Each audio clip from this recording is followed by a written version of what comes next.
Egg gravy curry చేయాలంటే ఇలా ముందుగా మిక్సీ జారీలోకి టమోటాలు, అల్లము, వెల్లుల్లి ఇవి వేసాక కొత్తిమీర కూడా వేసుకునేసి కొంచెం పుదీనా కూడా వేసి ఇప్పుడు మెత్తగా గ్రైండ్ చేయాలి. పక్కన పెట్టేసి ఒక మిక్సీ జారీలోకి పెరుగు తీసుకునేసి ఆ పెరుగులో జీడిపప్పు, బాదం పప్పు ఇవి వేసి మెత్తగా గ్రైండ్ చేసుకొని అది కూడా పక్కన పెట్టేసి స్టవ్ ఆన్ చేసి ప్యాన్ పెట్టి నూనె వేసి చిటికెడు పసుపు, సాల్ట్, కారం ఈ 3 వేసి మిక్స్ చేసి ఉడకబెట్టిన కోడిగుడ్లు కూడా దాంట్లో వేసి ఇలా ఫ్రై చేసి తీసి ఒక ప్లేట్లో వేసుకోవాలి.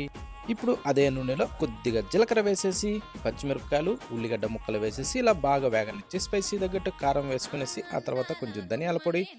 పసుపు వేసి ఇలా బాగా కలిపి పేస్ట్ వేసుకోవాలి. దాంట్లో రుచి సరిపడా సాల్ట్ వేసి ఇలా బాగా మిక్స్ చేసి ఫ్రై చేసిన కోడిగుడ్లు వేసి ఈ విధంగా బాగా కలిపిన తర్వాత పేస్ట్ వేసుకునేసి కొద్దిగా నీళ్లు తొలిపోసేసి ఇలా బాగా ఉడకనిచ్చేసి ఆ తర్వాత తగిన నీళ్లు పోసుకునేసి ఉడికిన తర్వాత గరం మసాలా వేసి కాస్త ఉడకనిచ్చేసి కొత్తిమీర చల్లు వేసుకునేసి ఇక స్టవ్ ఆఫ్ చేస్తే రెడీ.